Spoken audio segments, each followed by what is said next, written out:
zvërneciotët, pra ata që banun e zvërnec, janë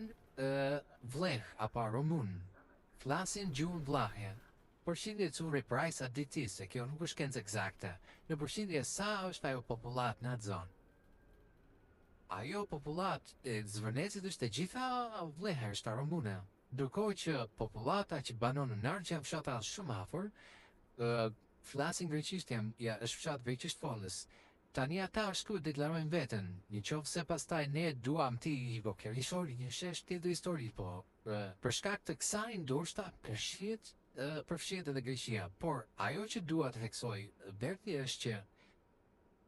ata veç do donin që për natyre të blehej, pra të blehej me çmimin e tregut, nuk ishin kundër zhvillimit edhe kundër investimit në atë zonë. Po që Rama vuri gishtin dhe tha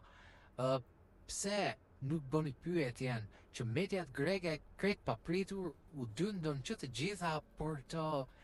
shtyrë këtë revolt popullore. A duhet që ndrojmë një moment tek protesta dhe Curi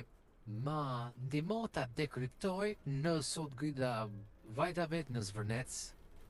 Kam një veçanti që nga e kaluara e megjishtare, gjithë pushimet e verës për gati 15 vite të jetës time nga adoleshenca deri sa vajta 30 dhe pak vjeç, i kam bërë në manastirin e Zvërnecit. Të rinim 2-3 muaj çdo verë atje sepse të rinj dhe fëmijë nga gjithë Shqipëria vinin dhe Kisha Ortodokse organizonte kampi gjerinore. Dhe i njoh atë zonë shumë mirë, i njoh fshatarët shumë mirë dhe sot isha atje takova fshatarët të asaj zone, njerëz që pretendonin që kishin prodhësi mbi atë pronë, takova përfaqësues të fisit Moçka, Subashi, Konomi, Mitri, mund të them dhe emrat, po nuk e dim base ata vetë nuk duan, po i njoh emra, sa që shkoj atje ullem, hapi me ta, njoh priftin e zonës, kam qenë vetë pjesë e kishës, edhe në mes të asaj prone ndodhet manastiri i Zvërnecit me 2 ishujt, ishulli i Zvërnecit dhe ishulli vogël i Karakonishtës që është aty. Dhe kam qenë gjithë ditën sot me ta për të kuptuar nga afër se çfarë ndodh, sepse ka një paradoks. Në Sazan që është tokë shtet, unë e morëm vesh që Donald Trumpi do bënte investime apo Ivanka, nuk u mbritën protest. Kurse në plazhin e Zvërnecit që është tokë private,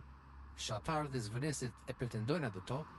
ne ngrihemi në protest dhe prandaj kjo çudi më habiti dhe vajta vetë atje për të kuptuar se çfarë ka ndodhur.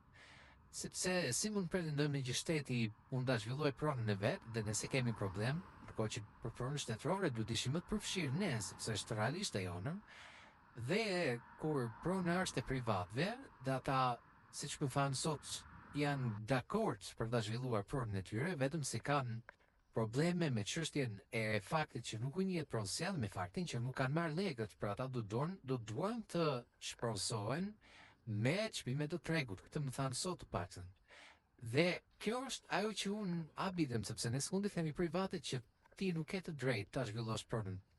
Ka një tjetër paradoks që më habiti është që për shembull ka edhe prona të himariotëve që pretendohet që janë marrë në mënyrë të padrejtë, që do bëhen kulla në himar, për shembull, po unë nuk di që ne të ngrihemi apo të protestojmë për kulla dhe në himar. Tani kjo është një çudi për mua, po të gjitha këta pyetje që unë sot